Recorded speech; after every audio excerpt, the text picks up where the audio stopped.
السلام عليكم ورحمة الله وبركاته. ازيكم يا بنات؟ عاملين ايه؟ يا رب تكونوا في احسن صحة واتم حال. اهلا بكم معايا في فيديو جديد على قناة خديجة لادوات المطبخ. ان شاء الله النهاردة هنستعرض كده مع بعض مشتريات محمد للمدرسة، ونشوف جبنا ايه ونشوف كل حاجة معانا بالاسعار. بس قبل ما نبدأ الفيديو ما ننساش نصلي على الرسول ونحط لايك للفيديو.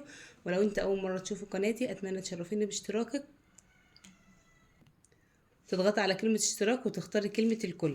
اول حاجة طبعا من اساسيات المدرسة جبنا الشنطة. انا كان في طبعا اشكال كتير اولادي اللي هي بيبقى مرسوم عليها سبايدر مان وحاجات كتيره من هنا كده، بس انا كنت حابه ان انا اجيبها اللي هي الجينس دي. على فكره هي شكلها في الطبيعي احسن من الصوره بكتير. هو ده كده لونها عاطي على زيتي او زيتي على بني، هو مش لونها مش محدد يعني. ده شكلها ما شاء الله، هي الماتيريال بتاعتها خامتها حلوه جدا، والصوصات بتاعتها تقفيلها كويس. هي اساسا الشنطه دي مستورده.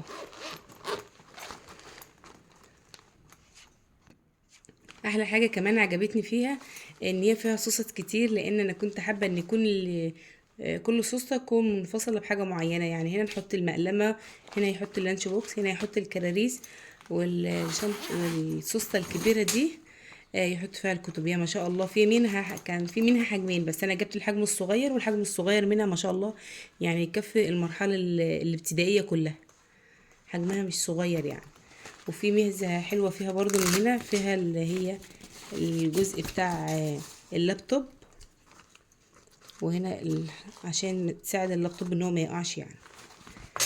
وديت السوسته. في الحجم الكبير منها اللي هي الشباب اللي بتروح الجيش او اللي بتسافر مثلا من محافظة لمحافظة، تقدر ان هي تحط فيها الجزء هنا، تقدر ان هي تقفل بيه بالقفل يعني، محكم شوية السوسته. وطبعا الجزء ده اللي بتحط فيه ازازة المية، هنشوف دلوقتي ازازة المية مع بعض. كان في منها اللون الاسود واللون الرصاصي واللون ده، بس انا جبت اللون ده برضو مناسب مع اللون بتاع الزي بتاع المدرسة. تاني حاجة جبتها التيشيرت.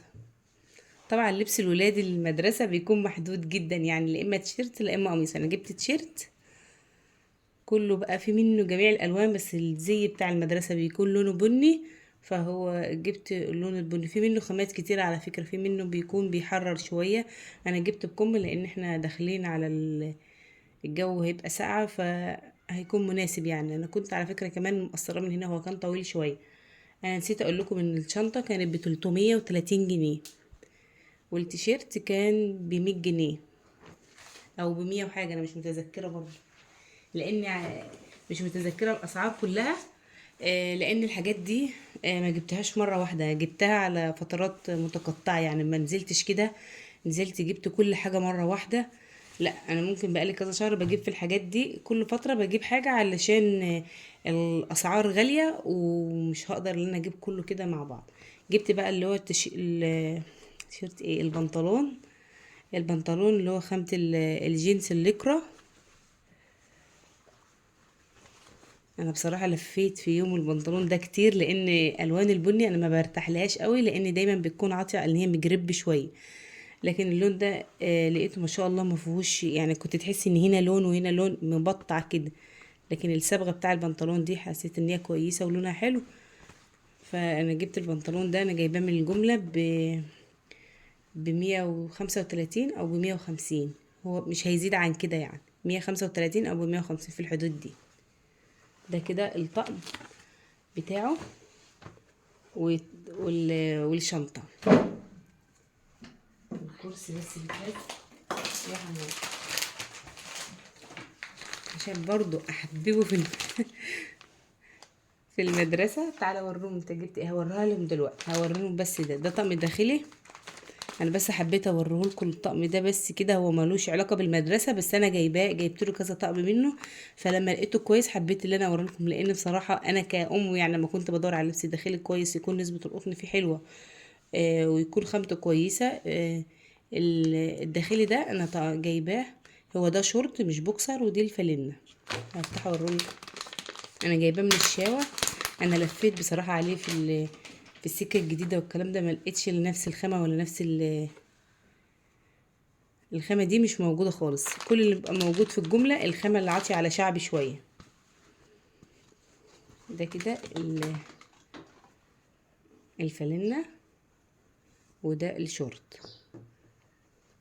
الطقم ده على بعضه كان ب90 جنيه. طبعا تقدري تجيبي الشورت لوحده وتقدري تجيبي الفانلة لوحدها، بس هو كان فاكرة ان هو كان على بعضه يعني كان عامل 90 جنيه.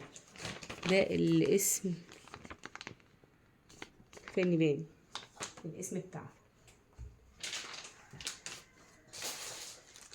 نيجي بقى هنا للمقلمه. شوفوا، عشان انا قلت لكم ان انا مش جايبه الحاجه مره واحده، فدي جت لون ودي جت لون تاني، بس عادي يعني هتتدارى مش هتبان. دي هنا المقلمه. هنشيل دي بقى، نستغنى عنها ماشي ولا عينها؟ اوكي، هوريها لهم بس من هنا. فيها سوستتين، السوسته دي والسوسته دي. حتى هو كان عاوز يفتح السوسته، قلت له لا استنى اما نصورها، هو اللي مجهز بقى كل حاجه عشان نصور الفيديو ده مع بعض.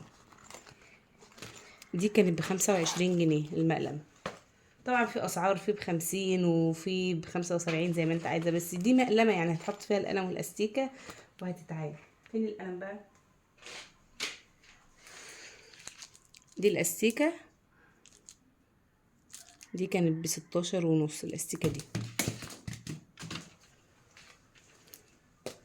ودي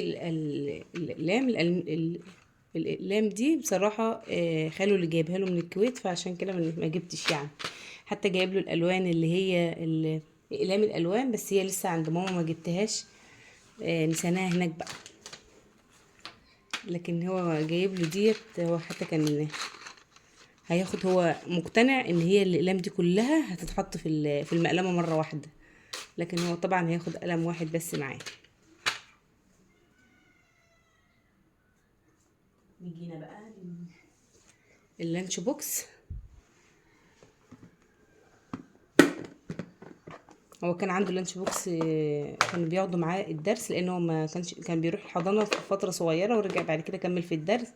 فاللانش بوكس بتاعه القديم ده خديجه خدته، لكن ده اللانش بوكس التاني الجديد بقى ده، هو له معلقه وله شوكه وهو دورين كده. خامته حلوه، اللي عجبني فيه ان هو بيدخل الميكروويف، واللي هي البيبي، الخامه الصحيه يعني 5 BB. البتاع ده اللي هو اللانش بوكس، والازازه. الازازه دي من محل عندنا، فمش عارفه بقى سعرها. انا جبت الازازه دي من اللمسه البلاستيك بتاعها كويس. طبعا الازاز والحاجات دي كلها كانت جايه متغلفه في اكياس، بس الحمد لله يعني خديجه ما سابتش حاجه مكانها. هي محكمه على فكره من هنا، شايفين التكه دي؟ في حجمها برضو كويس. وديت العليقه اللي بتتعلق بقى من هنا، يعني ماشيه الى حد ما مع اللون بتاعها مع اللانش بوكس. دي ازازه تانية، بس دي انا جايباها لي انا بقى، عشان لو انا خارجه رايحه مشوار او حاجه اخد فيها الميه بتاعتي. الازازه دي يعني دي هديها لمحمد، ودي ليا دي بقى بتاعت محمد من هو بيبي صغير، كان باباه جايبها له من السعوديه من هو لسه عنده 6 شهور، متعانه من وقتها. بس دي هديها لخديجه للحضانه.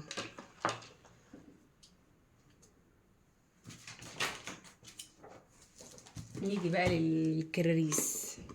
انا احب اجيب الكراريس والاقلام بالدستة، ما احبش اجيب جزء، يعني ما احبش اجيب قلم بقلم. القلم دلوقتي في قلم وصل ل15 جنيه، قلم الرصاص الواحد، اللي هو طبعا من الماركة دي، وده كمان احلى منه. الاقلام دي يا بنات كنا دايما احنا بنجيبها زمان، واحنا يعني ده انا كنت بجيبها على طول، وانا يعني وانا في الابتدائي انا كنت ازهر، فكنا يعني بناخدها واحنا رايحين المعهد. انا لسه مش متعوده على كلمه مدرسه، على اساس كل حياتنا كانت المعهد، فكلمه المدرسه غريبه عليه شويه. هو طبعا محمد داخل المدرسه. ديت اللي هي المربعات بتاعه الحساب. الدستة كانت ب55 جنيه. انا جايبه الكراريس دي ممكن بقالها حوالي 3 شهور. وديت العربي انا جايبه التلات دست، ودي الانجليزي اللي دايما جايباهم التلاتة اللي هو 28 ورقة، لان طبعا محمد لسه في اول مرحلة في الابتدائي، فمش عايز الكشكول اللي هو بيبقى عدده 60 او 80 او 40، لا هو عايز الحاجات الصغيرة. فانا جايبة، انا اصلا هم لسه عندهم، كنت جايبه لهم كله 3 ديسات زي دول برضو بيروحوا فيهم الدروس. فلسه عندهم حاجات بسيطة، فانا جبت ده بقى عشان المدارس الدستة ب55 جنيه. فين اللي انت عايز يوريها لكم؟ المسطرة، محمد عايز يوريكم المسطرة بتاعته معمولة على اسمه، فهي عاجباه أوي، عاين الحاجة كلها عشان بس يوري لكم المسطرة ان هي عاجباه يعني. وما شاء الله كويس ان هي جت حجمها على حجم المقلمة، يعني هتتحط في المقلمة. انا بصور لكم النهارده الفيديو يوم الاربع، امبارح التلات فجأة ما كنتش عارفة، ما كانش عندي خلفية.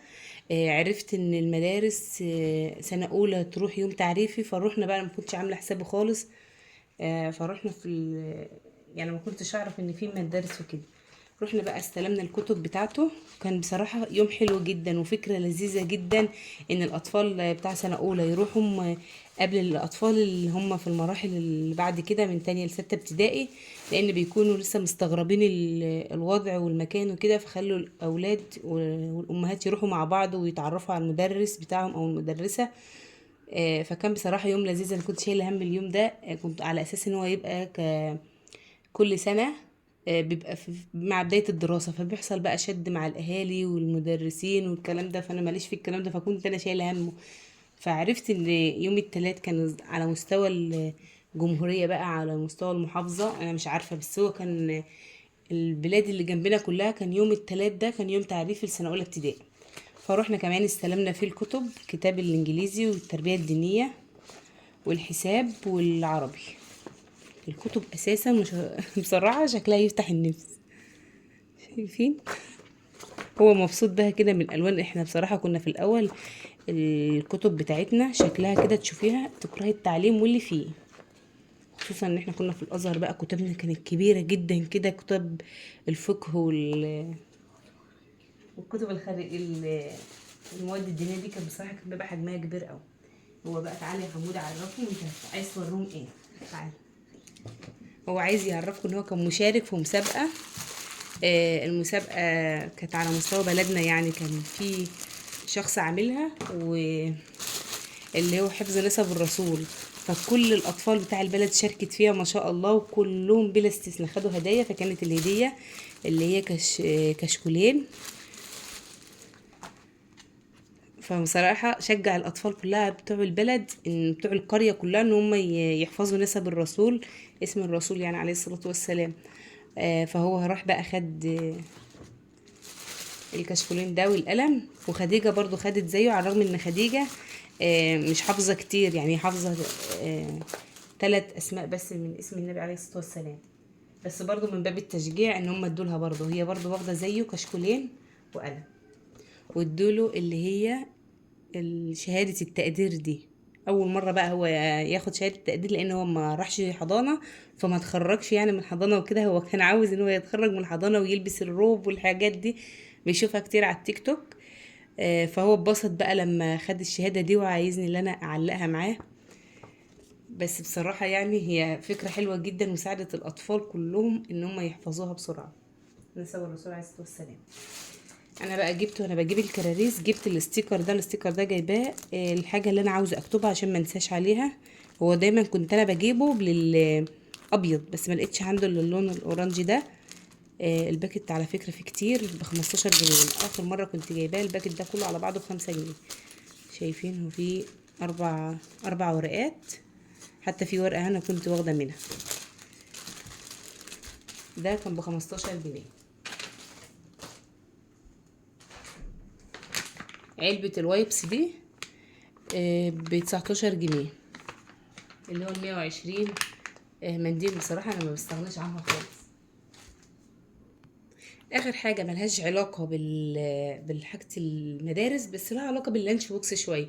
وانا بجيب اخر حاجه كنت جايباها اللي هي الشنطه، فكان فتح الله عامل عرض على ال- الحلاوه. علبه الحلاوه دي كانت ب89 جنيه بدل 99 جنيه، دي اللي هي حجم الكيلو. هو الوزن الصافي منها 970 جرام. فانا جبتها. طبعا لازم ان احنا نجيب بسكوتات بقى والحاجات دي. جبت علبة بسكوت اوريو، ده الباكت اللي هو فيه 4 ب55 جنيه. جبت البسكوت الويفر ده، انا جبته كذا مرة، دي حوالي تالت او رابع مرة اجيبه. في 12 العلبة دي برضو في فتح الله ب34 جنيه. بس بصراحة حجم البسكوت فيها كويس وطعمه تحفة، احسن من انواع كتير بتكون اقل حاجة بسيطة في السعر. بس بصراحة طعمها بيكون رديء جدا. انا جبت الحاجات دي عشان في الاول، بس في اول كذا يوم اللي انا احطها لهم مع السندوتشات. طبعا هنعمل بقى مخبوزات، بس ممكن في الفتره الاولانيه اول يوم او اتنين في المدرسه ما اقدرش ان انا اعمل معجنات، فهحط لهم بقى سندوتشات واحط لهم البسكوت. على اساس محمد رايح في مكان، لان هو المدرسه اللي هو رايح فيها في بلد تانية غير بلدنا، بلد جنبنا، فمش هينفع بقى ان هو يخرج يشتري والكلام ده، يكون لسه مش واخد على الوضع. عامه انا بجيب البسكوتات على طول عندي للاولاد، فانا هحطها لهم. يعني مش هديله ان هو يشتري من بره، لا هديله حاجته من هنا من البيت، بحيث تبقى حاجته كلها معاه، فما يضطرش ان هو يخرج بره ويشتري في الاول، بس اول فتره لحد بس ما يتعود. كده يا بناتي يكون الفيديو بتاعي خلص معاكم، يا رب يكون عجبكم. ما تنسونيش بقى بدعوه حلوه من قلبكم لمحمد ولكل اولاد المسلمين، يا رب كده بالتوفيق في المدارس، ويوفقهم وينجحهم يا رب، اللهم امين. واول مره تشوفوا القناه، اللايك يا بنات للفيديو والاشتراك. انا عايزه الفيديو بقى ده يلحق يطلع كده ترند ويجيب مشاهدات عاليه. اشوفكم على خير في فيديو جديد، هتوحشيني جدا. مع الف مليون سلامه.